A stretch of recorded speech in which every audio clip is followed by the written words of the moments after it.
Krishna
Shri Prabhupada महाराज की, श्री श्री राधा गिरिधर भगवान की, जगन्नाथ बलदेव सुभद्रा महारानी की, और निताई की, निताई गौर प्रेमानंदे।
हरे राम राम राम हरे हरे, हरे कृष्णा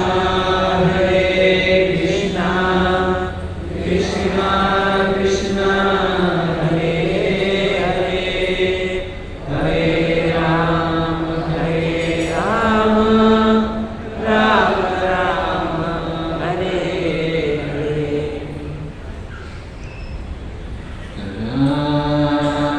नारविन्दे नतनारविन्दम्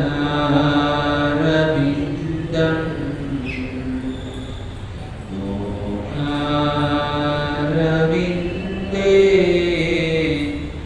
विनिवेशयन्तम्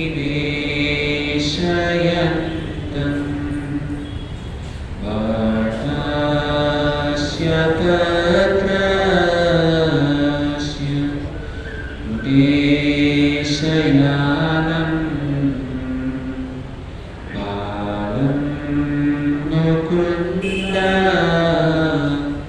मनसा स्मरामि। श्रीकृष्ण गोविन्द हरे मुरारे, हे नाथ नारायण वासुदेव, जीवेऽपि भस्माम् अमृतमेतदेव,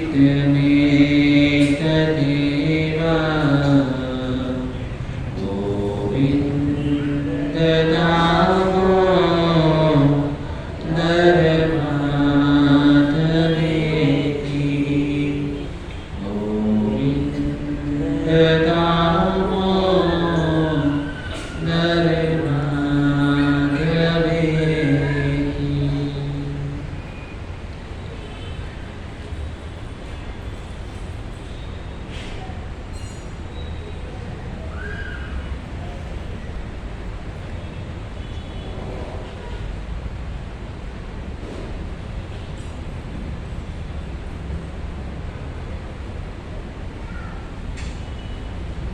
हरे कृष्ण।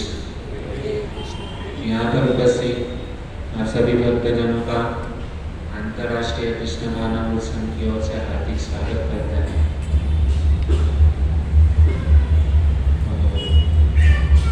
हम यहाँ पर प्रभुपाद महाराज की कृपा से, गुरु महाराज की कृपा से और आप सभी वैष्णव की कृपा से मैं यहाँ पर कुछ बोलने का प्रयास करूँगा। आप सभी भक्त लोग कृपा करके हमारे ऊपर आशीष वचन बनाए रखें। तो बहुत ही सुंदर एक घटना आती है दोस्तों। एक मारवाड़ी हुआ करता था, एक मारवाड़ी भगत था। तो उसको घूमने का बहुत अच्छा शौक था, घूमना फिरना अच्छा लगता है। हमको भी प्राय अच्छा लगता है इधर घूमने जाना हो तो एक ही यह जो मारवाड़ी जो था ना, घूमते घूमते एक राज्य में चला गया। अभी वो उस राज्य के अंदर ऐसा था भक्तों कि वहां पर उस दिन जो है ना राजा का सिलेक्शन था, राजा का सिलेक्शन था। तो राज्य में राजा को सिलेक्शन ऐसे करते थे कि वहां पर मतलब बहुत सारे लोग मतलब इकट्ठा होते थे और वहां पे क्या होता था, एक हाथी आता था और वो हाथी क्या रहता था, वो अपनी सूंड में एक फूल पुष्पों की माला लेकर थे और वो हाथी जो था ना घूमता था राज्य के अंदर। तो राज्य के अंदर जब घूमता था ना तो वहाँ पे बहुत सारे लोग मतलब इकट्ठा होते थे। अभी राज्य में नियम ऐसा था कि वह हाथी जो है ना वो सूंड में माला रहती थी, पुष्पों की माला, जिसके गले में मतलब हाथी ने वो पुष्पों की माला डाल दी, वो क्या होता था, राजा बन जाता। अभी ये मारवाड़ी को घूमने के लिए उस राज्य में गया था तो उसने देखा कि हाथी ऐसे घूम रहा है। तो सडनली हुआ क्या कि वो हाथी जो था ना वो मारवाड़ी के सामने आके रुक गया। अभी वो हाथी ने क्या किया कि उसके सूंड में जो पुष्पों की माला जो थी ना, उसने क्या किया, उस मारवाड़ी के गले में डाल दिया। ये मारवाड़ी सोचने लगा कि अरे मैं तो यहाँ पे आया था घूमने के लिए, और यहाँ पे ये हाथी ने क्या किया, वो पुष्पों की माला जो थी ना, वो क्या किया, मेरे गले में डाल दिया। अभी वहाँ पे जो राज पुरोहित जो हुआ करते थे, उन्होंने क्या किया, इस मारवाड़ी को बुलाया और उसको कहा, और वहाँ पे ऐसा नियम था कि जिसके गले में हाथी पुष्पों की माला डालता था ना, तो 5 साल तक क्या करता था, वहाँ पे राजा बनकर उसको रहता था। अब ये तो बहुत अच्छी सौभाग्य की बात थी कि चलो मतलब 5 साल तक मतलब क्या है, राजा बनना है, और हाथी ने भी सिलेक्ट किसको किया, उसको सिलेक्ट किया। अभी घटना ऐसी घटी कि राज पुरोहित ने क्या किया, उसको मतलब राज तिलक करवाया, मुकुट पहना दिया। तो ये तो मारवाड़ी बहुत खुश हुआ, है क्या बात है, मैं आया था यहाँ पे घूमने के लिए, लेकिन यहाँ पे तो मुझे पूरे राज्य का क्या बना दिया, राजा ही घोषित कर दिया। अंदर ही अंदर मनी मन लड्डू फूटने लगे, क्या बात है, मतलब बहुत खुश था।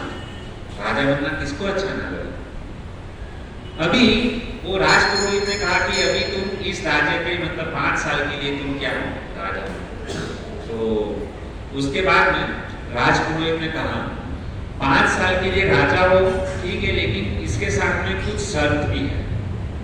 और शर्त क्या थी कि जैसे ही 5 साल खत्म हो गए ना, तो यहाँ पे इस राज्य से 5 किलोमीटर दूरी के ऊपर एक बहुत ही मतलब एक बड़ी सी नदी है, उफनती हुई नदी है, और वो उफनती नदी के अंदर मगरमच्छ, बाद में वो घड़ियाल जो रहते हैं ना, वो उस नदी से आपको गुजरना है, और कोई भी व्यक्ति आपके साथ में आएगा, जैसा आप यहाँ पे फोटो में देख सकते हो।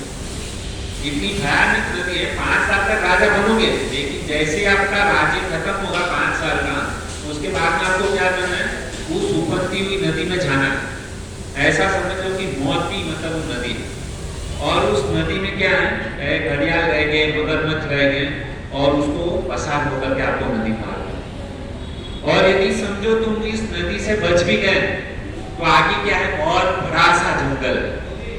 अभी ये जो जंगल जो है ना, उस जंगल में क्या है, बहुत सारे चित्ते हैं, भालू है, बाघ है, सिंह है।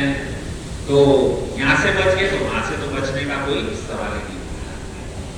तो इस प्रकार से उन्होंने कहा कि ये कंपलसरी मतलब आपको क्या है, फॉलो करना है। मतलब ऐसा ही समझो कि 5 साल के बाद में उसका रिपोर्ट। तो ये तो बड़ा टेंशन में आ गया, क्योंकि आज तक जितने और वहाँ पे क्या है, ये नियम था कि जो भी हाथी जो था ना, एक व्यक्ति को सिलेक्ट करता था, उसको वरमाला पहनना था ना, और 5 साल तक राज्य करता था, उसके बाद में क्या होता था, उसका हरिबोली हो जाता था।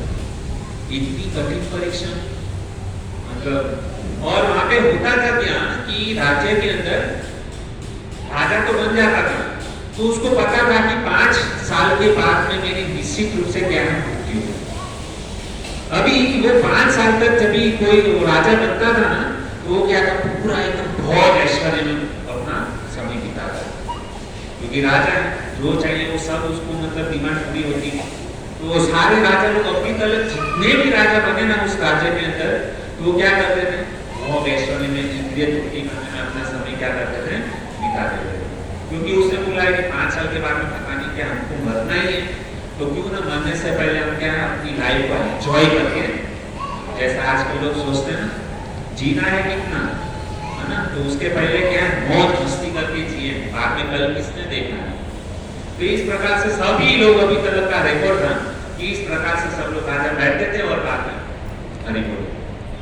लेकिन ये मारवाड़ी, और मारवाड़ी लोग प्राय बहुत बुद्धिमान होते थे, तो ये तो अभी राज सिंहासन के ऊपर बैठ गया, और लेकिन इसने क्या सोचा कि अभी मैं कुछ ऐसा करूंगा। उन्होंने भविष्य का सोचा कि मुझे भविष्य का प्लानिंग करना है, 5 साल के बाद का प्लानिंग जो है ना, मैं अभी से करता हूं। बुद्धिमान था। और उसने क्या किया कि ये जो राजा जो था ना, उसने 5 साल का प्लान कभी से चालू करना प्रारंभ। तो सबसे पहले उसने क्या किया कि ये जो राज सिंहासन के ऊपर बैठा था, तो बहुत सारा धन इसके पास में आता था। तो इसके पास इतना भी धन आया ना, तो सबसे पहले इसने क्या किया कि अपने धन का 50% जो धन का 50% जो था ना, वो उसने क्या किया, प्रजा के कल्याण के लिए यूज कर दिया। अपने धन का 50% धन उसने कहां पर खर्चा, अपने प्रजाओं में प्रजा खुश हो गई। समाज सेवा जिसको बोलते हैं ना, और उसमें 50% क्या रहता था, मतलब उसमें भक्तों को प्रसाद खिलाना, मंदिर में भगवान को मतलब दान दक्षिणा देना, गरीबों की सेवा करना, किसी के पास मतलब कंबल नहीं है तो कंबल बांटना, तो अन्नदान करना, जैसे यहाँ पे आप फोटो में देख सकते हो कि इस प्रकार से मतलब क्या रहता था, वो प्रसाद वितरण सेवा वगैरह सब करता था। तो बहुत ही सुंदर मतलब इस प्रकार से उन्होंने क्या किया, 50% पैसा जो है उसने समाज की सेवा में लगा दिया। अभी बाकी का 50% जो उसके पास में पैसा बचा ना, उसने क्या किया, 5 हिस्सा दिया उसने। तो उसने क्या सोचा कि 5 साल के बाद में मेरी मृत्यु होने वाली है। मारवाड़ी का बुद्धिमान था, तो उसको पहले से कंडीशन बताया गया था कि आपको ये भयानक नदी जो है ना, उफनती नदी में से आपको पसार होना। तो उसने अपने बचाव के लिए अपने पास जो पैसा जो था ना, उसने पहले साल उसने क्या किया, जो बाकी का 50% जो बचा था, उसमें से पहले साल का जो पैसा जो था ना, उसने क्या किया, उस नदी के ऊपर बड़ा सा पुल बना दिया। क्या किया उसने, बड़ा सा पुल। पहले साल उसने ये काम किया, बराबर, क्योंकि उसको पता था कि इसी नदी के ऊपर से मुझे गुजरना है। तो ये उसने बुद्धिमान का कार्य किया।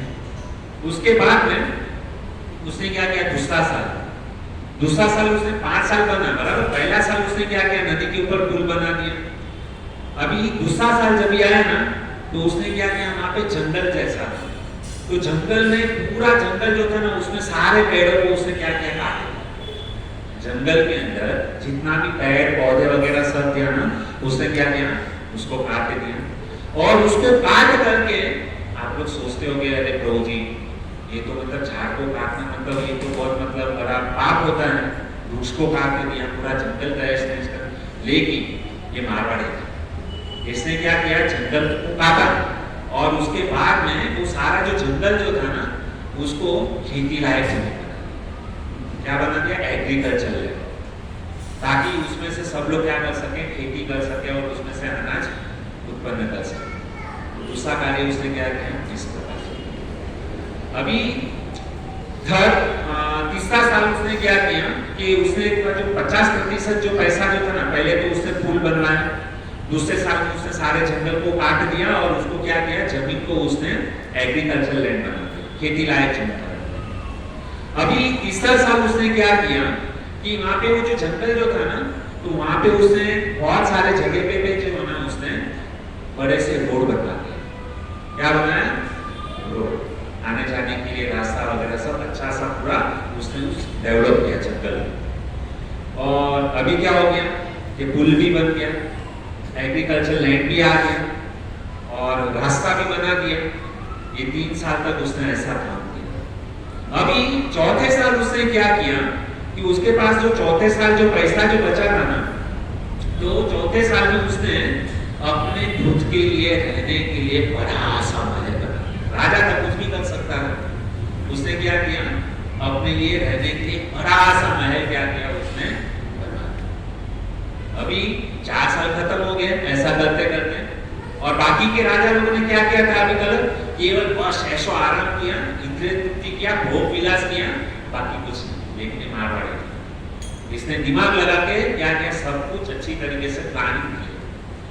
अभी 5वां साल जब आया ना, तो 5वां साल जब आया तो उसने क्या कैलकुलेशन किया, उसने कैलकुलेशन ये किया कि मुझे अभी मेरा जीवन कितना बाकी है। समझो मैं तो 100 साल जीने वाला है, 50 साल चले गए, तो 50 साल तक उसको जीने के लिए कितना पैसा चाहिए। वो पैसा जो है ना, उसने क्या किया, एक तिजोरी में उसने वहां पे क्या किया, लॉक करके। समझ में आ रहा है? ये 5 साल तक उसने क्या किया, अपना जो धन जो था ना, उसने अच्छी तरीके से संभाल करके एक लॉकर में बंद करके उसने क्या किया, ये इस प्रकार से उस मारवाड़ी में क्या किया, 5 साल का ये जो था ना, हम तब बोलते हैं ना, उसने इस तरीके से किया। अभी क्या वो 5 साल खत्म हो गए? अभी उसका जाने का समय आने लगा, और जैसे 5 साल खत्म हुए ना, तो जाने का समय था, तो वहाँ पे सारी प्रजा जो थी ना, उसको पता चला कि अभी ये राजा जो है ना, वो उसका 5 साल खत्म हो रहा है, और इन्होंने हमारे लिए क्या क्या इतना सब कुछ किया। तो सारी प्रजा जो है ना, वो रोने लगी। क्यों? क्योंकि राजा का 5 साल अभी खत्म हो गया। तो सारी प्रजाओं के आंखों से मतलब आंसू की धारा बह गई। अभी वहाँ पे मतलब अभी क्या है, मतलब ढोल बज रहे, ये बज रहे, क्योंकि उसको विदाई देनी थी। तो ये सब लोग मतलब तो विदाई देने के लिए मतलब उसको राजा को मतलब ये कर रहे, ढोल नगाड़े वगैरह सब बजने लगे। लेकिन राजा कहाँ पर है? सारी प्रजा ने देखा कि राजा को जिस नदी से जाना था, तो राजा जो था ना, प्रजा से पहले वहाँ पे उस नदी के पास में पहुँच गया, और सारी प्रजा को पता चला कि मतलब वहाँ पे उसने राजा ने अपने लिए एक अच्छा सा क्या किया, नदी के ऊपर पुल बना दिया। आप देख सकते हो, उसने अपना सेफ्टी, हमको भी, हम गृहस्थ लोग हैं, हमें भी जीवन के अंदर कुछ प्लानिंग होना चाहिए। बिना प्लानिंग के कुछ भी करेंगे ना, तो कुछ मतलब नहीं है। आप घर संसार चला रहे हो, परिवार चला रहे हो, तो हम लोगों को पता होना चाहिए कि महीने का मेरा इतना खर्चा है, और भविष्य में मुझे इतना खर्चा आने वाला है। तो उस हिसाब से यदि कोई प्लानिंग करके अपना जीवन बिताता है ना, तो उसको जीवन में तकलीफ कम आती है। ऐसा नहीं बोल रहा कि उसको जरा सा भी तकलीफ नहीं आएगा, लेकिन पहले से प्लानिंग के साथ में क्या करना चाहिए, जीवन को व्यतीत करना चाहिए, ताकि आगे चलकर हमको और हमारे परिवार को, हमारे बच्चे लोगों को तकलीफ ना। इस प्रकार से बहुत ही सुंदर तरीके से उसने क्या किया, राजा ने जो था ना, मारवाड़ी था, उसने अपनी दिमाग लगा के उसने क्या किया, ये 5 साल का जो था, और वहाँ पे प्रजा लोग सब लोग रो रहे हैं, और ये राजा जो था ना, सबको टाटा बाय बाय कर रहा है एकदम खुशी से, क्योंकि उसको पता है कि मैंने मौत से पहले ही मैंने क्या किया, मेरा बंदोबस्त। तो भक्तों, यहाँ पे इस कहानी के माध्यम से हमको यह सीख मिलती है कि जैसे राजा के पास में 5 साल था, बराबर, लेकिन उसको पता था कि 5 साल मेरे पास में है, उसके आगे मेरी मृत्यु निश्चित है, लेकिन मृत्यु आए उसके पहले उसने अपना पुल बना लिया था। उसी प्रकार से भक्तों, हम सब के जीवन में जो है ना, हम यहाँ पे जब भगवान ने हमको यहाँ पर भेजा है ना, तो हमारे पास में एक लिमिटेड टाइम है। कोई भी व्यक्ति यहाँ पे हजारों लाखों साल कोई नहीं जीने वाले हैं। यहाँ पर सब लोग कितने साल जीने वाले हैं? 50 साल, 100 साल जीने वाले हैं। तो जब भी हमारे जीवन में मृत्यु जब भी आए ना, तो उसके पहले हमको एक अच्छा सा क्या बनाना चाहिए, पुल बना लेना चाहिए। वो कौन सा पुल होना चाहिए? हमारे अच्छे कर्मों का पुल होना चाहिए, हमारी अच्छी प्रार्थनाओं का पुल होना चाहिए, और हमारी अच्छी दुआओं का जो है ना, हमको क्या करना चाहिए, पुल बना लेना चाहिए। और इस प्रकार से यदि कोई अपना पुल बनाता नहीं है, तो क्या होगा? यदि किसी ने अपने जीवन में अच्छे कर्मों का, अच्छी प्रार्थनाओं का, अच्छी दुआओं का यदि किसी ने पुल नहीं बनाया, तो उसकी हालत कैसी होगी? जिस प्रकार से बाकी के राजाओं की जो हालत हुई थी ना, वो उस नदी के मतलब नदी में जाना है, और नदी में क्या है, बड़े बड़े क्रोकोडाइल हैं, मगरमच्छ हैं, घड़ियाल हैं, वो सब क्या करेंगे, हम लोग को काट करके क्या करें, काल के मतलब मुंह में हम लोग क्या है, आ जाए, और वो क्या है, निगल जाए। हम ये जो 84 लाख नदी में जो भटक रहे हैं ना, तो वापस हमको ये मनुष्य जीवन भगवान ने हमको जो दिया ना, ऐसा कार्य करके जाना है। मनुष्य जीवन भगवान ने जो इतना मतलब दुर्लभ मनुष्य देह, ये जो मनुष्य जीवन दिया है ना, मौत आए ना, हमको ऐसा कर्म करना है, ऐसी भक्ति करनी है, ऐसे नाम जप करना है ना, कि वापस कभी इस भौतिक संसार में जन्म मृत्यु के चक्कर में कभी वापस आना। इस प्रकार से हमको जीवन का पालन करना चाहिए। बहुत ही मतलब ये सुंदर मतलब कोई कहानी सिखाती है, अच्छे कर्म करते चलो, और कार्य ऐसा करना चाहिए कि सबकी, हमारे पास में भगवान ने जो भी कुछ दिया है ना, तो उसे क्या करना चाहिए, लोगों की मदद करनी चाहिए। केवल हमारे बारे में केवल स्वार्थी जीवन नहीं जीना चाहिए, बस मेरे बच्चे, मेरे परिवार नहीं, हमको समाज में कुछ ऐसा कार्य करना चाहिए ताकि समाज जो है ना, हमको याद रखे, लोगों की मदद कर, लोगों के दुखों में सहभागी बन। यदि आप धन संपत्ति नहीं दे सकते, कुछ बात नहीं, केवल अपना कीमती समय निकाल करके, जब भी व्यक्ति कोई दुखी है ना, उसके साथ में बैठ करके दो बातें करोगे ना तो भी उसका जीवन जो है ना उसको खुशियाँ मिलेगी।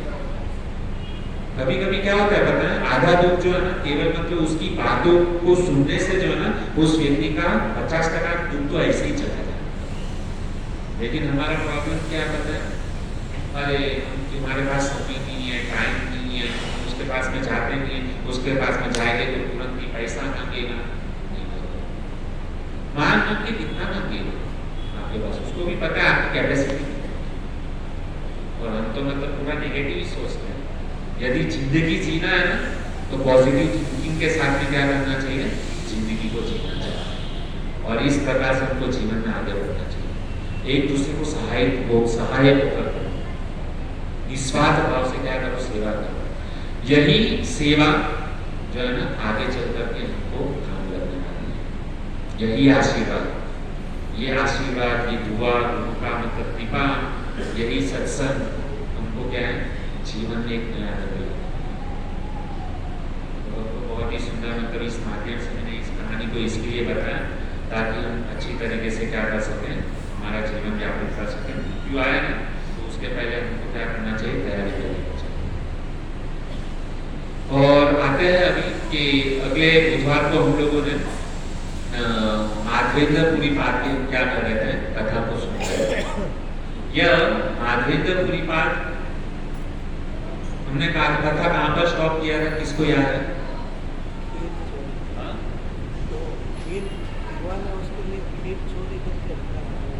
भगवान ने उसके लिए कीर्ति अभी तक वहाँ पे पहुँचे नहीं थे।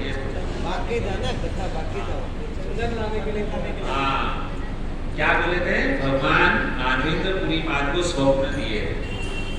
पिछले बुधवार को बहुत सारे लोग नहीं आए थे तो मेरा थोड़ा संक्षिप्त में बता देता हूँ कि ये अक्षय तृतीया का अभी महीना चल रहा है।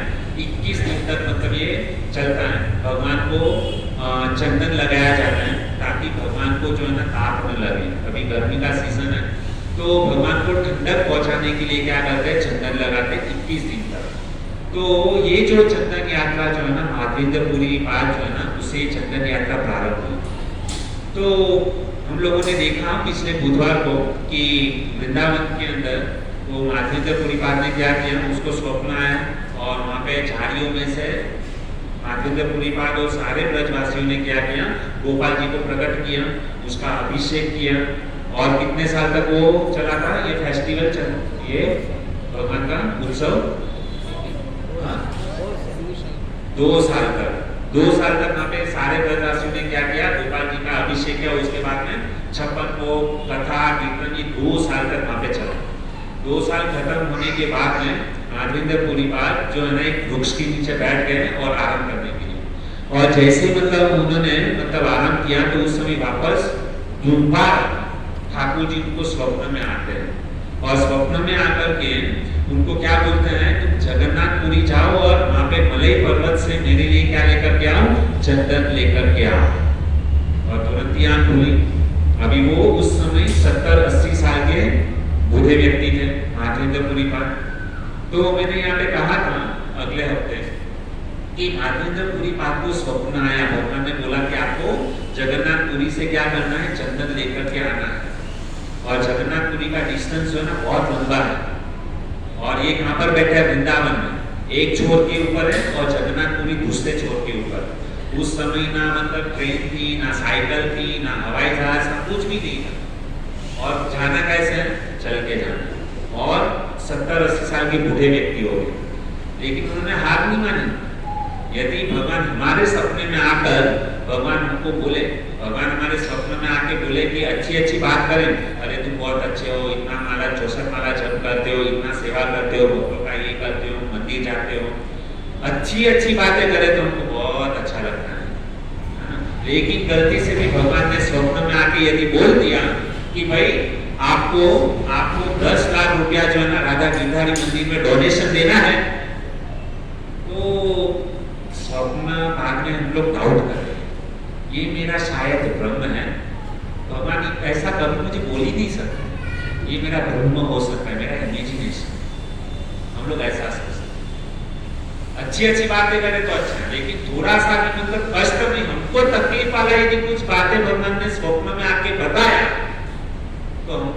स्वीकार करने के लिए हमारा माइंड स्वीकार नहीं करता उसको, ये मेरे लिए नहीं हो सकता, ये मेरा ब्रह्म केवल है, इस प्रकार से हम बोले। लेकिन माध्यमपुरी बात ने ऐसा नहीं किया।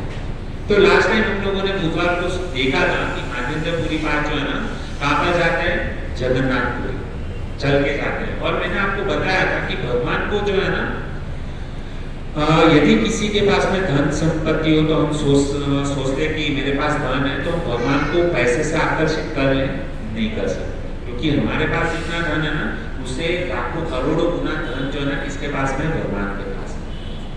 कोई सोचे कि मेरे पास में ज्यादा बुद्धि है, मेरे पास में ज्यादा बल है, मैं सुंदर दिखता हूँ, यदि सुंदरता से, बल से, बुद्धि से यदि कोई सोचे कि मैं भगवान को इस प्रकार से खुश करूंगा तो भगवान इससे खुश नहीं होते हैं। तो यहाँ पे प्रश्न ये होता है, इसके ऊपर हम लोग ने अगले बुधवार को बहुत अच्छी तरीके से डिस्कस किया, क्योंकि हमारे पास इतना बल, धन, संपत्ति, सौंदर्य जो भी है उससे कई गुना ज्यादा जो है ना किसके पास में, भगवान के पास में। तो ये सारी चीजों के द्वारा भगवान को खुश नहीं कर सकते। तो यहाँ पे प्रश्न होता है कि हम भगवान को हमारी ओर आकर्षित कैसे करें? होता है ना, कैसे भगवान ऐसा कौन सा कार्य करें कि जिससे भगवान हमारी ओर आकर्षित हो? हम चाहते हैं कि भगवान हमारे से खुश हो। तो एक ही चीज है जिससे हम भगवान को हम खुश कर सकते हैं, वो कौन सी, मतलब कौन सी चीज है? तो भगवान जो है ना सेवा के द्वारा, जो सेवा जो है ना बहुत महत्वपूर्ण है, सेवा के द्वारा ही हम क्या कर सकते हैं, भगवान को हमारी ओर आकर्षित कर सकते हैं। तो आप लोगों का प्रश्न ये होगा कि प्रभु जी कौन सी सेवा करें, कैसी सेवा करें ताकि भगवान हमारी ओर क्या हो, आकर्षित हो। हमको भगवान को खुश करना है। क्यों भगवान को खुश करना है? क्योंकि पूरे ब्रह्मांड के जो नायक जो है ना वह क्या है, कृष्ण। अखिल ब्रह्मांड के नायक है जो कृष्ण। यदि उनको खुश कर लिया ना तो संसार में सभी लोग क्या हो जाएंगे, खुश हो जाएंगे। तो कैसे खुश करना है? तो सेवा के द्वारा। तो यहाँ पे बहुत ही सुंदर बात आती है कि भगवान मतलब सेवा के द्वारा क्यों खुश होते हैं। जैसे माता पिता होते हैं तो उसका छोटा लड़का होता है, बराबर, तो पिता के पास में सब कुछ है और बच्चा क्या करता है कि पिताजी ने जो धन संपत्ति उसको दिया है कि ये ले बेटा 100 रुपया और तेरे खर्चे के लिए तुझे जो चाहिए वो खरीद ले। तो बच्चा क्या करता है, चॉकलेट लाता है या कुछ वेफर्स लाता है, कुछ मतलब जो भी कुछ एक्सरसाइज मिठाई लाता है। तो बच्चा ने क्या, पैसा किसने दिया, पिताजी ने दिया। लेकिन इस बच्चे ने क्या किया, दुकान से जाके मिठाई लाया, चॉकलेट लाया और सबसे पहले वह बच्चा क्या करता है, अपने पिताजी को देता है कि पिताजी सबसे पहले आप ये मिठाई लो। तो पिताजी को कितना अच्छा लगे, पिताजी ये चॉकलेट सबसे पहले आप लो, उसके बाद में मैं लूं। बच्चा इस तोतली भाषा में जब भी पिताजी से बात करता है तो पिताजी को कितना अच्छा लगता है। उसी प्रकार से भगवान जो है ना हमारे पिता है। भगवान ने ही हमको सब कुछ दिया हुआ है, धन संपत्ति जो भी ऐश्वर्य जो भी है, आज हमारे पास जो भी कुछ है सारी की सारी चीज जो है ना भगवान ने हमको दी है। और भगवान जब हमको दिया है तो हम भगवान के पुत्र है, भगवान हमारे पिता है। यदि पुत्र अपने पिता को कुछ दे दे तो पिता को कितना अच्छा लगता है। तो उसी प्रकार से भगवान ने हमको कुछ दिया है तो भगवान को ही हम यदि अर्पण करते हैं ना तो भगवान कितना खुश होते हैं, आकर्षित होते हैं। सेवा के द्वारा भगवान क्या होते हैं, खुश होते हैं। बच्चे ने जिस प्रकार से पिता की सेवा की उसी प्रकार से हमको क्या करना चाहिए, भगवान की सेवा करनी चाहिए। उससे भगवान क्या होते हैं, खुश होते हैं। अभी यहाँ पे और एक मैं उदाहरण देना चाहूँगा कि सेवा का भाव कैसे होना चाहिए। तो यहाँ पे आप अभी देख सकते हो कि रामायण का एक बहुत ही सुंदर एक प्रसंग है। तो रामायण के अंदर भगवान श्री रामचंद्र को जब भी वनवास हुआ, 14 साल का जब भी वनवास हुआ, तो वनवास के समय ये हुआ था वनवास राम जी को, लेकिन लक्ष्मण जी ने बोला कि मैं भी क्या है राम जी के साथ में वनवास में जाऊँ, मैं अकेले मेरे भैया को वन में जाने नहीं दूँ। तो भगवान श्री रामचंद्र ने कहा कि ठीक है तुम मेरे साथ में आना चाहते हो, लेकिन सबसे पहले तुम अपनी माता सुमित्रा से परमिशन ले, उससे आज्ञा लेकर के फिर मेरे पास में आना कर। तो लक्ष्मण जी ने कहा, बेचारे संकोच में थे, ऐसे में माता के पास में जाओ, माता हाँ बोलेगी ना बोलेगी मुझे पता नहीं। तो सुमित्रा के पास में जाते हैं लक्ष्मण जी अपनी माता के पास में, और माता जी से आज्ञा लेते हैं कि भैया को वनवास हुआ है, मैं भाई के साथ में क्या है वन में जाना चाहता हूँ। तो भाई ने बोला है कि आपकी आज्ञा लेने के लिए।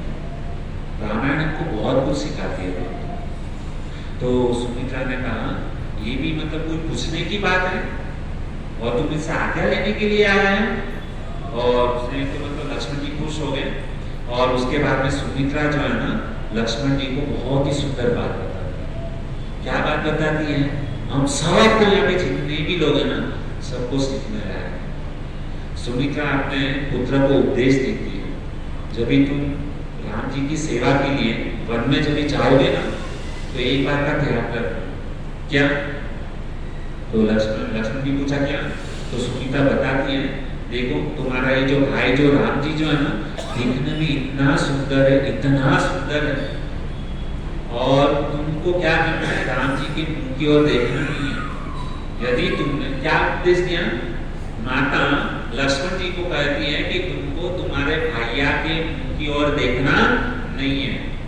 लक्ष्मण जी पूछे क्यों? तो उसने कहा कि तुम्हारे भैया दिखने में इतने सुंदर है कि यदि कोई भी व्यक्ति उसको देखता है ना तो घंटों भर उसको सामने देखते ही रहते हैं।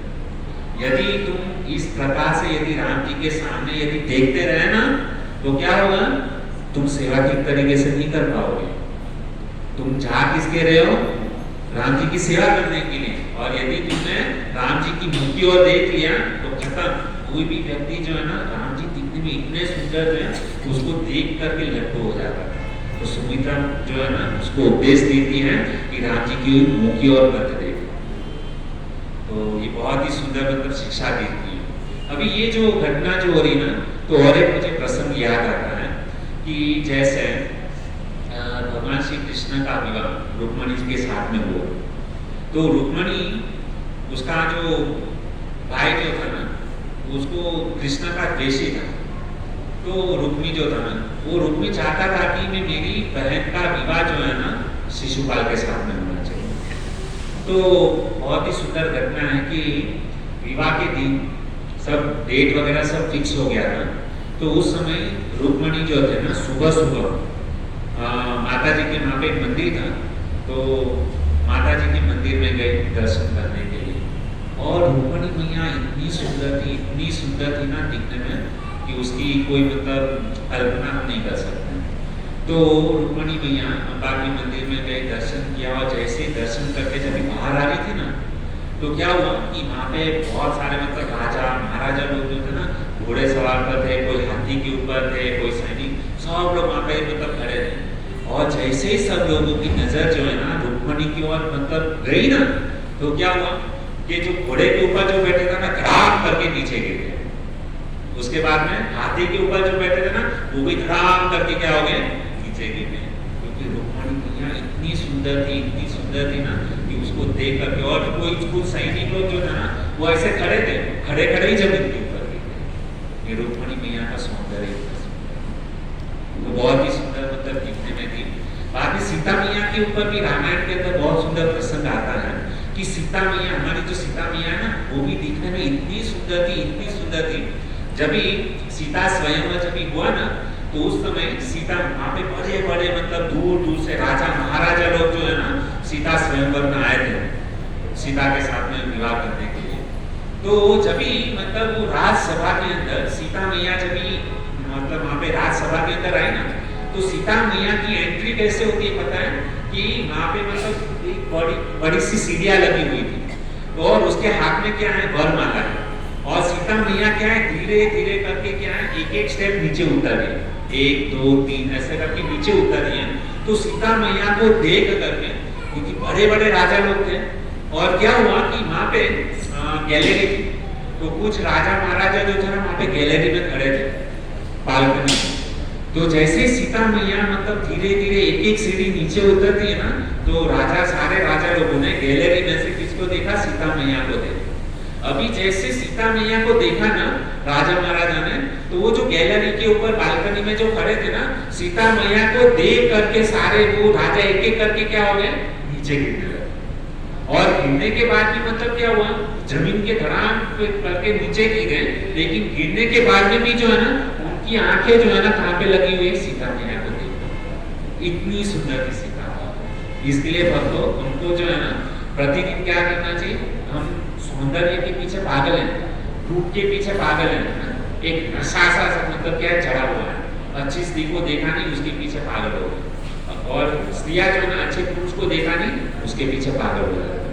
तो ये जो यदि कोई व्यक्ति इस भगवान की माया जाल से यदि कोई बचना चाहता है ना, तो इस संसार में सबसे सुंदर यदि कोई है ना तो राम जी और कृष्ण है, और श्रीमती राधा रानी सीता मैया सबसे सुंदर है। ये जितने सुंदर है ना उसके साथ बाकी सब फेल है। तो इसलिए हमको क्या करना चाहिए, यदि रूप का यदि कोई रूप के पीछे पागल है ना तो उसको क्या करना चाहिए, भगवान का दर्शन करना चाहिए। तो हम ये संसार की जो माया जो है ना उससे हम बच सकते हैं, हमारे ध्यान बाकी की कोई स्थिति के ऊपर नहीं है। आजकल मतलब होता है ना, पतिदेव जाते हैं मतलब ऑफिस में और सारा मतलब माता जी लोग घर पे टीवी चालू करके हीरो वो सब देखते हैं, अच्छा लगता है, और पतिदेव वहाँ पे ऑफिस में जाके तो वहाँ पर रिसेप्शन में मतलब अच्छी सी लड़कियाँ रहती हैं तो उसको देखने में पागल होता है, बाद में घर पे आके झगड़ा होता है। ये मतलब ये सारा चीज जो है ना भगवान की ये सब माया शक्ति है। तो इससे यदि कोई बचना चाहता है तो भगवान का दर्शन, भगवान का रूप का यदि आपका नजर लग गई ना बस खत्म थी, आपको भगवान की माया शक्ति जो है ना वो परेशान नहीं करेगी। तो मैं ये रूप के ऊपर देखा, और भागवत में बहुत ही सुंदर एक प्रसंग आता है, भागवत के 3रे स्कंद के अंदर एक प्रसंग है कि माता देवहूति उसका विवाह जो है ना कर्दम ऋषि के साथ में। तो देवहूति जब छोटी थी ना तो बहुत सुंदर दिखने में थी, तो वो क्या कर रही थी कि छोटी थी तभी अगासी के ऊपर टेरेस के ऊपर जो है ना गेट, लकड़े का गेट होता है, लकड़े का बॉल बना करके एक साथ में 3-3 बॉल को ऐसे ऊपर उछल देते हैं। आप अपने टीवी में कभी देखा होगा, सर्कस में बॉल उछलते हैं ना, तो माता देवहूति क्या कर रही थी, दिखने में इतनी सुंदर थी, वो ऐसे गेंद के साथ में खेल रही थी अपनी सखियों के साथ। तो उस दौरान क्या हुआ कि आकाश मार्ग से जो है ना गंधर्व आकाश मार्ग से विमान से होकर के मतलब उस अगासी के ऊपर मतलब उसका विमान होकर के घुसा, और जैसे ही उसने मतलब विमान के अंदर से मतलब उसने खिड़की में से नीचे नजर गई गंधर्व की, तो देखा कि बहुत ही सुंदर लड़की है ना, और क्या कर रही है, गेंद से खेल रही है। और ये गंधर्व लोग जो होते हैं ना उसके अंदर 2 खासियत होती है, गंधर्व दिखने में बहुत सुंदर होते हैं, और दूसरी उनकी खासियत ये होती है कि उसका जो गला जो होता है ना उसका कंठ बहुत मधुर होता है। तो देवहूति को देख करके गंधर्व जो इतने सुंदर है ना, और उसका कंठ इतना मधुर है, तो उसने गंधर्व ने जब देवहूति माता को देखा ना तो वो विमान से धड़ाम करके उल्टा विमान जो है ना वहां पे गई, और देवहूति ने उनको देखा। गंधर्व इतना सुंदर था लेकिन देवहूति उसको देख करके आकर्षित नहीं, क्योंकि उसने जो है ना अपना दिल जो है ना कर्दम ऋषि को दे दिया। कर्दम ऋषि जो था ना बहुत तपस्वी थे, दिखने में इतने खूबसूरत नहीं थे, उसकी कथा है कि कभी समय मिलेगा तो इसके ऊपर बहुत सुंदर चर्चा है कि एक स्त्री को कैसा होना चाहिए, एक पति का धर्म क्या होता है और पत्नी का धर्म क्या होता है, सतीव्रता नारी क्या होगी, बहुत लंबा विषय है। तो मैं इस सौंदर्य के ऊपर बोल रहा हूँ कि उसको देवहूति को देख करके गंधर्व अच्छे गंधर्व लोग जो थे ना उसको देख करके धड़ाम करके, तो यहाँ पर आते हैं कि ये जब लक्ष्मण जी जब सुमित्रा माता के पास आज्ञा लेने के लिए गए तो सुमित्रा माता जो है ना बोलती है कि तुम राम की ओर कभी मतलब उसका मुंह मत देखना, तुम सेवा करना, यदि भगवान श्री रामचंद्र की मुंह की ओर देखना ना तुम सेवा ठीक तरीके से नहीं कर पाओगे। तो बहुत ही सुंदर मतलब क्या किया सुमित्रा माता जो है ना उपदेश देती है, सेवा is more important in our life, सेवा बहुत महत्वपूर्ण है। दूसरा प्रसंग आता है भागवत के 10वें स्कंद के अंदर, देखो भगवान श्री कृष्ण का जन्म हुआ और माता यशोदा की गोद में भगवान श्री कृष्ण है, और भगवान श्री कृष्ण माता यशोदा के स्तन से दूध पी रहे हैं, यशोदा मैया के स्तनों से दूध पी रहे हैं, और माता यशोदा ने कृष्ण के लिए जो है ना बहुत ही सुंदर चूल्हा के ऊपर एक दूध रखा है गर्म ये करने के लिए। तो उस समय क्या हुआ कि जैसे ही मतलब भगवान श्री कृष्ण माता के स्तनों से दूध पी रहे, माता यशोदा ने कृष्ण के लिए गैस के ऊपर दूध रखा हुआ था। यशोदा को पता चला कि गैस के ऊपर जो दूध रखा है ना, वो उफान लेकर मतलब बाहर मतलब गिर रहा है। उन्होंने क्या किया, कृष्ण को छोड़ दिया। जो अखिल ब्रह्मांड के नायक है, सारे विश्व का ब्रह्मांड का अखिल ब्रह्मांड का नायक कृष्ण आज माता यशोदा की गोद में खेल रहा है। और कृष्ण की सेवा के लिए उन्होंने क्या किया, उसको साइड में रखा और उसने क्या किया, दूध को बचाने के लिए भागा। मतलब भाव क्या है, माता यशोदा ये चाहती थी कि कृष्ण से भी ज्यादा महत्वपूर्ण यदि मेरे लिए है तो वो क्या है, कृष्ण की सेवा। ये क्या करनी है, कृष्ण की सेवा। सेवा से ही हम क्या कर सकते हैं, कृष्ण को हमारी ओर आकर्षित कर सकते हैं। ये सेवा का भाव हमारे हृदय के अंदर होना चाहिए। और बहुत ही सुंदर एक सेवा किस प्रकार से करनी चाहिए, उसके लिए मैं आपको उदाहरण दे रहा हूं। उसके बाद में आता है कि कुलशेखर अलवा बहुत ही बड़े राजा हुए। ये जो कुलशेखर अलवा जो थे ना, वो उसका मतलब भगवान के प्रति ऐसा भाव था ना। तो राजा थे, तो कुलशेखर अलवार के वहां पे उन्होंने सारे ब्राह्मण लोगों को रामायण का पाठ करने के लिए, रामायण की कथा सुनने के लिए अपने महल में बुलवाया करते थे। तो सारे ब्राह्मण लोग आते थे और उसमें से क्या करते थे, ब्राह्मण लोग कुलशेखर अलवार को रामायण की कथा सुनाते थे। लेकिन कथा सुनते सुनते ये कुलशेखर अलवा जो थे ना, इतने भाव विभोर हो जाते थे, जब भी ऐसा प्रसंग आता था कि ब्राह्मण लोग बताते थे कि जगत जननी माता को रावण उठा करके ले गया। और जैसे ही मतलब इस बात को कुलशेखर अलवार ने जब सुना कि जगत जननी माता सीता को रावण उठा करके लेके गया, तुरंत ही राजा जो है ना, तुरंत ही बीच कथा के अंदर खड़े हो गए, तलवार निकाली और उसमें बोला कि चलो मैं रावण को नहीं छोड़ूंगा। ये कुलशेखर अलवार कथा सुन रहे हैं, लेकिन इतना भाव उसके अंदर प्रकट हो जाता था कि रावण की हिम्मत कैसे हुई कि मतलब सीता मैया को उठा के लेके जाने के लिए सेना तैयार करो। और इस प्रकार से जब ये ऐसा आक्रोश मतलब भाव देखा ना, तो ब्राह्मण लोग, सारे ब्राह्मण लोग उसको बोले कि ये कथा है, लेकिन भाव में वो प्रविष्ट हो जाते थे, नहीं छोड़ूंगा रावण को, कैसे हिम्मत हुई। और इस प्रकार से तो सभी सारे ब्राह्मण लोगों ने कथा तुरंत ही खत्म कर दी। ये गई पुरोहित ने सबने बोला कि ये टॉपिक को चेंज करो, वरना ये राजा जो है ना युद्ध करने के लिए चला जाएगा। तो तब से सभी ब्राह्मण लोगों को बोला गया कि आज के बाद तुम कुलशेखर अलवार के सामने यह प्रसंग कभी मत सुना ना कि माता सीता को रावण लेकर के गया। आप दूसरी सब सारी बातें बताओ, लेकिन ये प्रसंग कभी राजा के सामने नहीं होना चाहिए, क्योंकि राजा भावाविष्ट हो जाता है।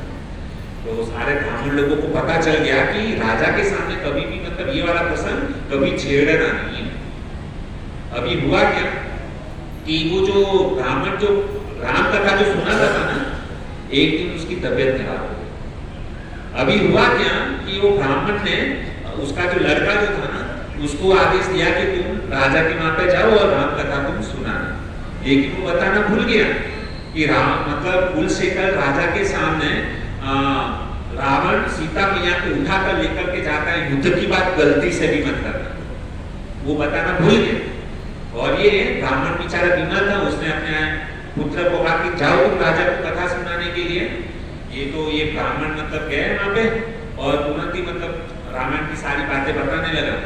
और उसने कहा कि रावण सीता मैया को उठा करके लंका में लेकर गया है और यहाँ पे सारी वानर सेना भगवान श्री रामचंद्र युद्ध करने के लिए लंका में आक्रमण कर रहे हैं करके। और जैसे ही मतलब इस बात को जब कुलशेखर ने सुना ना, एकदम भावावेश मतलब गुस्से से उसकी आंखें लाल पीली हो गई और तुरंत ही उसने सारे सैनिकों को आदेश किया। कुलशेखर ने क्या किया, जहां पे वो कथा सुन रहा था, बीच कथा में खड़ा हो गया और सारे सैनिकों को आदेश किया कि हमको जगत जननी माता की रक्षा करने के लिए, है ना, हमको युद्ध करने के लिए राम जी के साथ में हमको जाना है। और उसकी ताकत कैसे रावण की कि हमारी माता को लेकर के जाए करके, तुरंत क्रोधावेश हो गया। सारे सैनिक चुपचाप मतलब बैठे हैं, राजा के इंस्ट्रक्शन कोई फॉलो नहीं कर रहा है, क्योंकि सबको पता है कि ये जो मतलब घटना हुई थी ना, वो त्रेता युग में हुई थी। तो ये तो मतलब कंक्लूजन सारे मतलब उसको शांत करे, किसी की बात को सुनने के लिए तैयार नहीं। अरे ये कथा है सुनने के लिए तैयार ही नहीं। मेरी माता को लेके गया, जगत जननी को लेके गया, चलो चलो घोड़ा तैयार करो, सैन्य रेडी करो, सेनापति को बुला, कोई कुछ नहीं। और उसने बोला कि तुम क्या कर रहे हो, तुमको आना है तो आओ, वरना मैं मेरे घोड़े पे बैठ कर तुम्हें अकेला जाऊंगा। और इतना कथा के अंदर भावावेश हो गया सेवा के लिए कि मैं जगत जननी माता की रक्षा करने के लिए रावण के साथ में खुद युद्ध करूंगा, और रावण के साथ में युद्ध, रावण को परास्त करके मैं सीता मैया की रक्षा करूंगा। तुरंत ही घोड़ा दिया और घोड़े पे बैठ करके तलवार ली और सीधा रावण के साथ में युद्ध करने के लिए, और चल रहा है घोड़ा, और धीरे धीरे, क्योंकि समंदर पार करके जाना था लंका में, समंदर तो पार करना पड़ेगा, तो ये तो मतलब क्या है, इतना भावावेश में था, घोड़े के ऊपर बैठ करके समुद्र में घोड़ा चला गया। अभी धीरे धीरे बात इतनी आगे बढ़ी, पीछे सैनिक लोग भाग रहे थे, राजा पागल हो गया, राजा पागल हो गया, राजा पागल हो गया, है ना, सब लोग पीछे। और राजा को तो किसी की सुने ना, घोड़े के ऊपर बैठ कर कपड़ा कपड़ा कपड़ा इतना तेज गति से घोड़ा भगाया ना, समुद्र के अंदर चला गया। अभी धीरे धीरे इतना हो गया कि बस वो जो ना घोड़ा और राजा जो ना डूबने ही वाले थे, पानी यहाँ तक आ गया और अंदर ही चले गए थे। भगवान ने देखा, भगवान श्री रामचंद्र को दया आ गई कि यदि मैं इसकी रक्षा नहीं करूंगा ना तो ये बेचारा मर जाएगा। तो उसी समय भगवान श्री रामचंद्र माता सीता को लेकर के उसके सामने प्रकट हो गए कि देखो हम युद्ध जीत गए, हमने रावण का वध कर दिया है, तो वापस अपना घोड़ा लेकर के वापस अभी सेवा की तो नहीं बोलो, किसके ऊपर हम सेवा का भाव, कथा सुनते हैं ना, उस सेवा का भाव होना चाहिए, उससे भगवान जो है ना आकर्षित होते हैं। सब लोग कथा सुन रहे थे वहां पे, लेकिन भाव किसको आया, कुलशेखर अल्लाह, और वो कुलशेखर अल्लाह के सामने सीता राम लक्ष्मण जो है ना, उनके सामने भगवान को आना पड़ा, उसकी भाव को देख करके, उसकी सेवा को देख करके। तो हमारे अंदर भी सेवा का ऐसा भाव होना चाहिए ना कि एक ना एक दिन भगवान भी हमारी सेवा को देखने के लिए आए। लेकिन हमारे हृदय के अंदर वो पता नहीं कितने जन्मों के जन्म लग जाएगा, लेकिन सुनेंगे तो करेंगे ना, इस जन्म में नहीं, अगले जन्म में नहीं, 100 जन्म के बाद भी नहीं, करोड़ 1 करोड़ जन्म के बाद में तो मुझे भगवान दर्शन देंगे ना, हमारी सेवा से कभी ना कभी तो प्रसन्न होंगे ना। सेवा ऐसी निस्वार्थ भाव से सेवा करनी है। कुलशेखर अल्लाह 20 कथा में खड़े हो गए और भागने लगे तुरंत। रामचंद्र बहुत कृपालु है, सीता मैया बहुत कृपालु है। आज की तारीख में भी यदि हम निस्वार्थ भाव से सेवा करेंगे ना, कपट रही, ईर्ष्या रही, तो आज भी भगवान जो है ना हमारी सेवा को देख करके प्रसन्न हो सकते हैं, हमारी ओर आकर्षित हो सकते हैं। लेकिन अब भाव जागेगा, हम आपस में मतलब लड़ते हैं, झगड़ते हैं, किसी के साथ बनता नहीं, रोज ही पीछे ये भक्त के बाजू में मत बिठाओ, इसके साथ मेरा जमता नहीं। ऐसा करोगे तो भगवान खुश हो जाएंगे। कितना भी माला जब तो कुछ मतलब, ईर्ष्या मत करो, देश सबके साथ में प्रेम भाव रखो। हम जितने भी जीव को देखते हैं ना, भले कितना भी पापी हो, उसके हृदय के अंदर परमात्मा का काल, हम उसकी सेवा हरिनाम दे, भक्त बनना। कथा में आते हो ना तो यहाँ से कुछ ऐसी चीज लेकर के जाओ कि हमें भगवान को, हमें भगवान को देखने के लिए प्रयास नहीं करना है, कुछ कार्य ऐसा करो कि भगवान आपको देखने के लिए आए। कुलशेखर अल्लाह को देखने के लिए आए ना भगवान, लेकिन ये भाव कब उठेगा, कभी मतलब जीवन में ऐसा मतलब नहीं है। बहुत जरूरी है छोटी छोटी ये जो चीज, हम कितना भी भजन करते हैं, भक्ति करते हैं, दिखावा करते हैं, कुछ मतलब बड़ा तिलक लगाते हैं, कंठी माला पहनते हैं, धोती कुर्ता पहनते हैं, लेकिन हृदय क्या चेंज हुआ, अपनी ओर झांक के देखो कि हमारे अंदर कितना परिवर्तन है। क्या ये भाव है सेवा का? हमको तो सेवा के लिए सबको मतलब हाथ जोड़ करके मतलब प्रार्थना करनी पड़ती है, रोज प्लीज सेवा में आओ, 3 महीने में एक बार होती है। ये सेवा किसके लिए? लोगों को जरूरत नहीं है, हमारी शुद्धिकरण के लिए सेवा है। हम केवल खाली पैसे के भूखे हैं, पैसा मिले यहाँ पर हम भागते हैं, भगवान पैसे से खुश नहीं होते, सेवा से खुश होते। और भक्त लोग ये इसके लिए हम यहाँ पर सेवा जो है ना अवसर प्रदान करते हैं, ताकि हमारा शुद्धिकरण मतलब शुद्ध हो और हम भगवान के धाम में जा सकते हैं। बहुत ही मतलब ये सुंदर भाव है, शेखर अल्लाह से सीखना चाहिए। अभी हम ज़्यादा समय इसके सेवा के पीछे तो बहुत सारे मतलब हम कुछ बोल सकते हैं, लेकिन आइए हम प्रभुपाद महाराज ने जो सेवा की ना, प्रभुपाद महाराज के जीवन में कितनी तकलीफ आई, लेकिन उन्होंने सेवा कभी नहीं छोड़ी। 70 साल की उम्र में बस सोचते हैं कि मैं पाश्चात्य देश में जाऊंगा और वो लोगों को भक्त बनाऊंगा। कैसे लोगों को भक्त बनाऊंगा? जो नशे में चकचोर है, जो कच्चा मांस खाते हैं, जानवर लोग को मार के, चूहा खा जाते हैं, बिल्ली मार के खा जाते हैं, कुत्ता को काट के खा जाते हैं, ऐसे लोगों को बोलना कि तुम धोती कुर्ता पहनो, तिलक करो, माला करो, क्या संभव है हमारे लिए? लेकिन प्रभुपाद महाराज की जीव के प्रति जीवे दया क्या होनी चाहिए? प्रभुपाद महाराज से सीखना चाहिए। गए वहां पे पाश्चात्य देश में और हजारों लाखों शिष्य लोगों को भक्त, उदाहरण है हमारे सामने। क्या यह भाव है उससे जीव के प्रति, करुणा है हमारे हृदय के अंदर, तभी हम भक्त बना पाएंगे। जब तक दूसरे जीव को देख करके करुणा नहीं देगी ना, तब तक लोग भक्त नहीं बनेंगे। केवल अच्छा प्रवचन करने से, मीठी मीठी बातें बोलने से लोग भक्त नहीं बनते। जीवन के अंदर तपस्या होनी चाहिए, दया होनी चाहिए, करुणा होनी चाहिए। मैं इस जीव को प्रचार क्यों कर रहा हूँ? ताकि कृष्ण प्रसन्न, ये जीव कृष्ण की शरण में जाए, उनके दुखों को दूर कर सके। ये भावना से जब प्रचार करेंगे ना, तभी हमारा प्रचार में गति आएगी, हमारा हृदय शुद्ध होगा, सामने वाले को हम भक्त बना सकते। हम कभी कभी सोचते हैं कि अरे हम इतना प्रचार करके कोई भक्त नहीं बनता, लेकिन क्यों भक्त नहीं बनता है? हमारा अंदर से भाव क्या है? दिखावा करना, लोगों को छेड़खानी करना, नहीं फेमस होना, यूट्यूब के ऊपर मेरा इतना लाइक्स हो जाएगा, इतने मेरे फॉलोअर्स हैं, सब लोग आकर के मेरे पांव छुए, ये भाव लेगा तो कभी भक्त नहीं बनेगा। सेवा की भावना हो चाहिए, करुणा होनी चाहिए। प्रभुपाद महाराज के अंदर ये करुणा थी, इसके लिए हमको क्या करना चाहिए? प्रभुपाद महाराज का आश्रय लेना चाहिए, और तभी हम क्या बन पाएंगे? शुद्ध भक्त बन पाएंगे। तो ये जो माधवेंद्रपुरी पाद जो है ना, उनके हृदय के अंदर मतलब क्या है? भगवान ने स्वप्न दिया है माधवेंद्रपुरी पाद को कि तुम जगन्नाथपुरी मलई पर्वत के ऊपर जाकर के मेरे लिए चंदन लेकर के आओ। माधवेंद्रपुरी पाद गए, हमारी तरह ढोंग नहीं किया, नाटक नहीं किया, चल के जाते हैं वहां पे माधवेंद्रपुरी मलई पर्वत के ऊपर, जगन्नाथपुरी, बीच में रेमुना गांव आता है, और ये जो रेमुना गांव आता है ना, वहाँ पे गोपीनाथ जी का विग्रह है, और गोपीनाथ का जब विग्रह आप देख सकते हो, गोपीनाथ का विग्रह रेमुना गांव है। ये मतलब वहाँ पे माधवेंद्रपुरी पाद ने उनका जब देखा कि इतना सुंदर वहाँ पे श्रृंगार हो रहा है और भगवान का नीति वर्षित हो रहा है, वहाँ पे पुजारी को पकड़ा, इतना सुंदर, मुझे भी ये सब सीखना है। और जब भी माधवेंद्रपुरी पाद, जब भी वहाँ पे पुजारी के साथ में जब भी बात कर रहे थे ना, वहाँ पे बहुत ही सुंदर मतलब क्या हो गई, एक पुजारी जो है ना, खीर का कम से कम 12 ग्लास, खीर का 12 जो है ना कुवट बोलते हैं उसको, वो 12 ग्लास लेकर के जो है ना वहाँ पे जा रहा है, और इतनी मधुर खीर, इतनी स्वादिष्ट खीर ना, उसका खीर का नाम क्या है? खीर का नाम अमृत के, यस, वो बहुत ही मतलब गोपीनाथ जी को वहाँ पे जो ना भोग लगता है, उस खीर का नाम है अमृत के। अमृत के समान जो खीर है ना, ऐसा भोग जो है ना गोपीनाथ जी को वहाँ पे लगता है।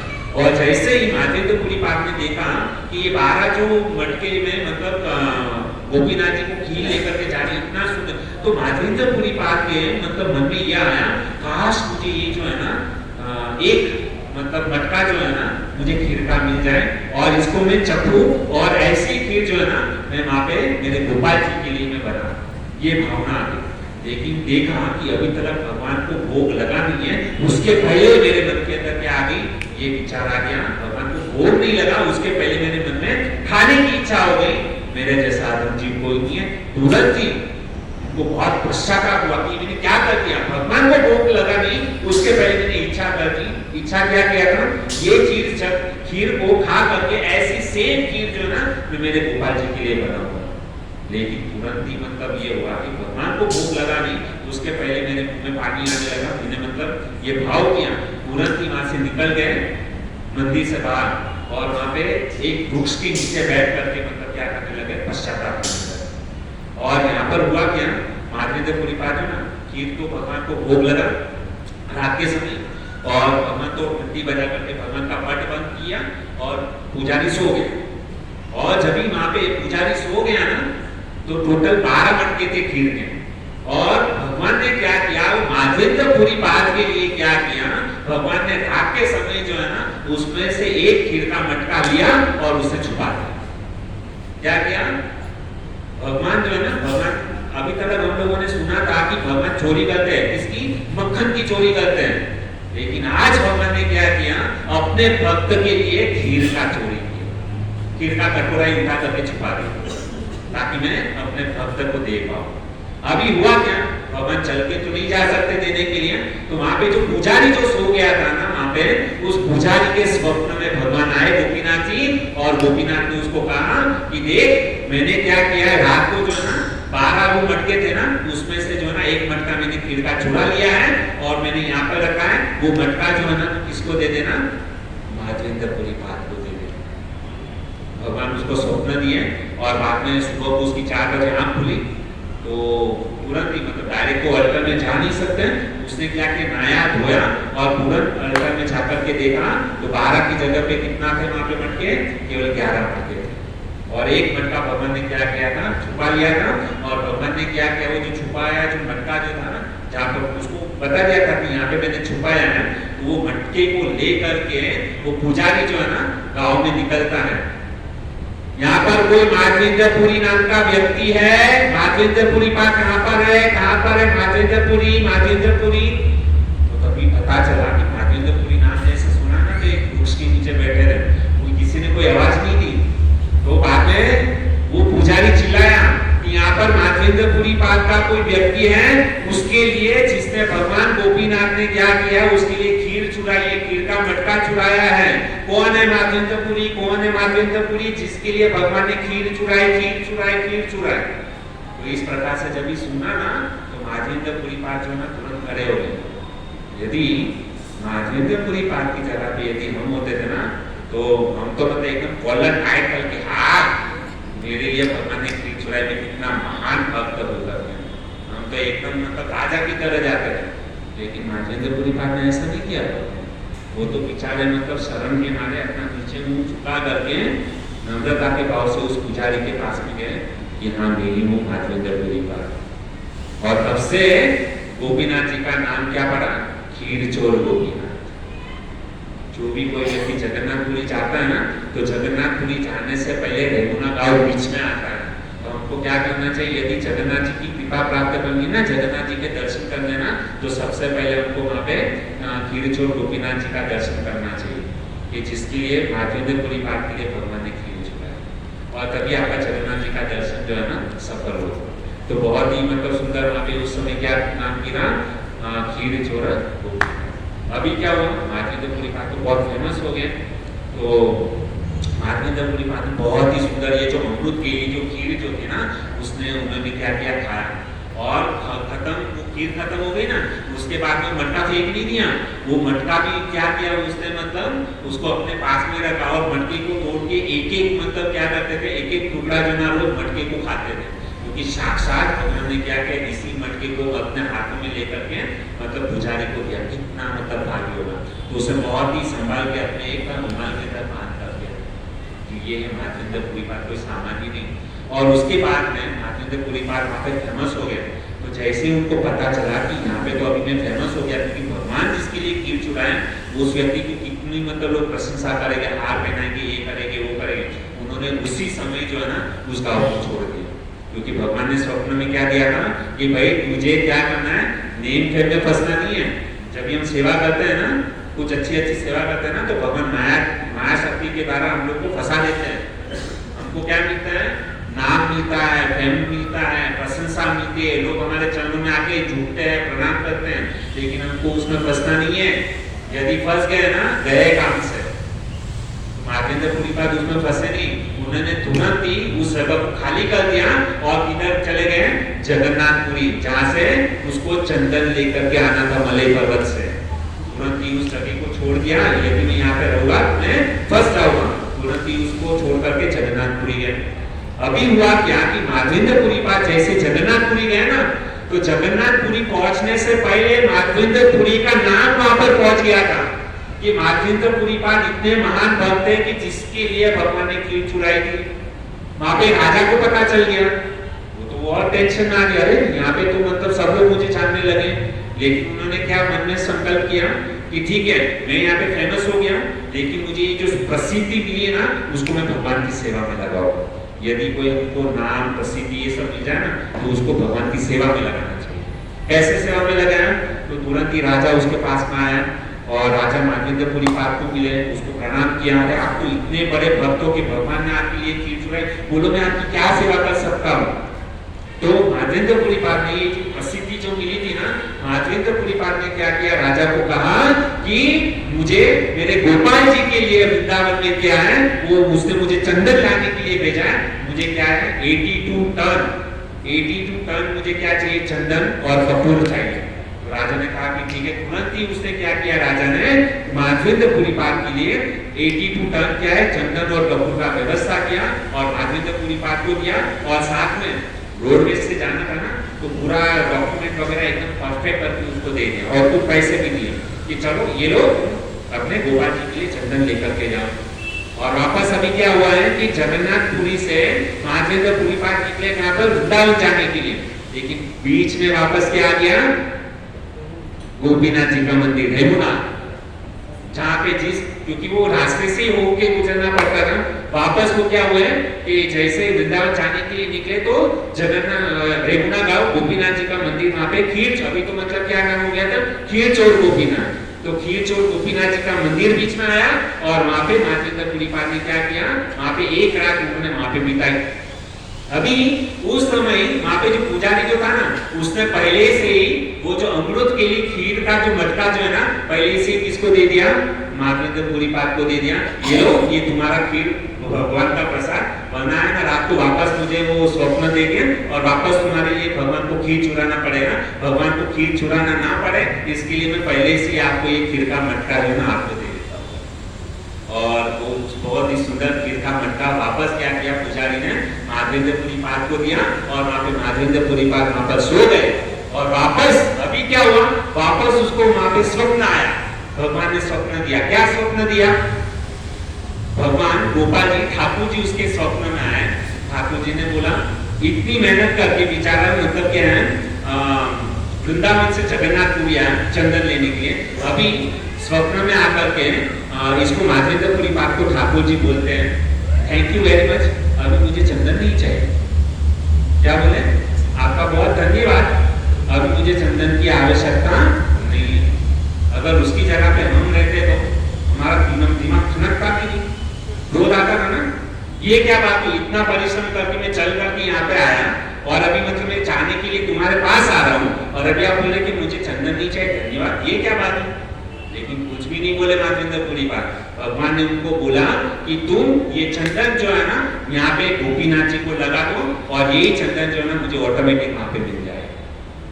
तो इसके लिए अक्षय तृतीया से लेकर 21 दिन तक जो है ना वहां पे माधवेंद्रपुरी पाद ने क्या किया, 21 दिनों तक गोपीनाथ जी को वहां पे क्या किया, चंदन लगाया। क्योंकि भगवान ने उसको स्वप्न दिया था ना कि अभी इतना सारा चंदन जो है ना तुमको उठा करके वहां पे आने की जरूरत नहीं, यहाँ पे गोपीनाथ जी को लगा दो, ऑटोमेटिक मुझे क्या मिल जाएगा, वहां पे मिल जाएगा। और वो जो श्रीनाथ जी जो है ना, वो आज कहाँ पर है, नाथद्वारा में। आज जो श्रीनाथ जी चाहते हैं ना राजस्थान में उदयपुर में, वही श्रीनाथ जी है जो माधवेंद्रपुरी पाद ने क्या किया था, प्रकट किया। तो इस प्रकार से माधवेंद्रपुरी पाद की क्या है, कथा। तो बहुत बहुत धन्यवाद, क्षमा करना मैंने आपका 10 मिनट ज्यादा ले लिया क्योंकि ये कथा को मुझे थोड़ा खत्म करना था। तो बहुत बहुत धन्यवाद आप सभी भक्तों का कि इतना उत्साहपूर्वक आप लोगों ने कथा को सुना। लेकिन आज के कथा का सार यही था कि हमको यदि भगवान को आकर्षित करना है ना, तो हम केवल भगवान को सेवा के द्वारा ही हम आकर्षित कर सकते हैं। बाकी कितना भी प्रयास करें, बाकी एक ही चीज से भगवान जो है ना आकर्षित नहीं। ठीक है, हरे कृष्णा कृष्णा कृष्णा हरे हरे, हरे राम राम राम हरे हरे। हरे कृष्णा कृष्णा कृष्णा हरे हरे, हरे राम राम राम। कृपा करके सब लोग बैठे रहिए, 2 मिनट पीछे जो चेयर में भी है, अनाउंसमेंट सुनना बहुत जरूरी है। हरे कृष्णा। तो बहुत बहुत धन्यवाद है इस ग्रेस जीवन कृष्ण प्रभु को कि बहुत सुंदर प्रकार से हम सबको यहाँ पर प्रत्येक बुधवार को भगवान की अलग अलग लीला के बारे में हमको बताते हैं।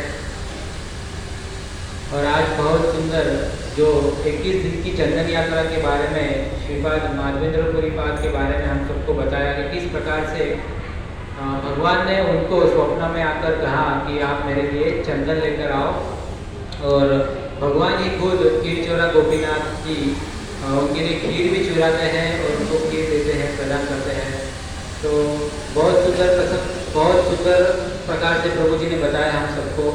तो आइए प्रभु जी का एक बार हरे कृष्ण महामंत्र से अभिवादन करते हैं। हरे कृष्णा कृष्णा कृष्णा हरे हरे, हरे राम राम राम हरे हरे।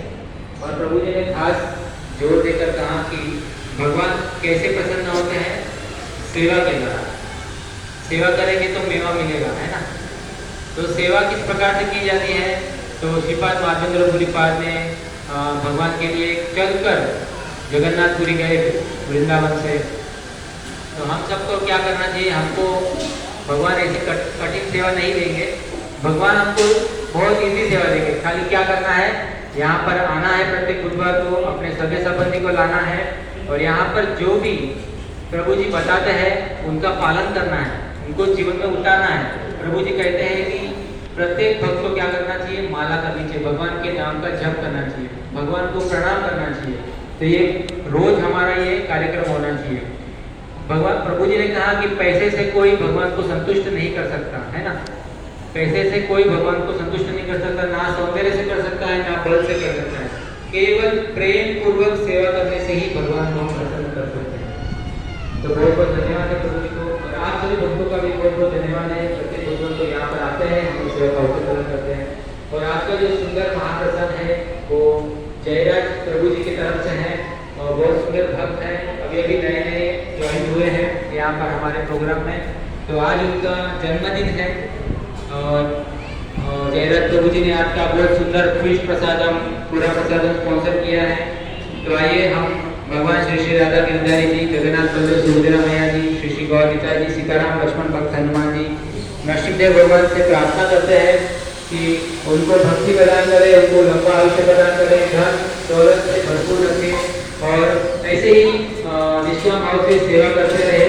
और आइए प्रभु जी के लिए हम एक बार हरे कृष्ण महामंत्र बोलकर अभिवादन करते हैं। हरे कृष्णा हरे कृष्ण। निवेदन यहाँ पर आए, प्रभु जी के हस्त कमल से पुष्पमाला ग्रहण करें। आइए प्रभु जी। राम राम हरे हरे, हरे कृष्णा कृष्णा कृष्णा हरे हरे, हरे राम राम राम हरे हरे। और प्रभु जी ने शुरुआत में बताया ना कि मारवाड़ी भक्त था, बोला। तो ये प्रभु जी भी शायद मारवाड़ से ही है, मारवाड़ से ही है ना प्रभु जी, आप मारवाड़ से ही है। तो मारवाड़ी लोग बहुत होशियार होते हैं, प्रभु जी ने स्टार्टिंग में कहा है ना, किस प्रकार से होशियार होते हैं प्रभु जी ने बताया कथा के माध्यम से। तो बहुत बहुत धन्यवाद है प्रभु जी आपको, इसी प्रकार सेवा करते रहिए। और आप सभी भक्तों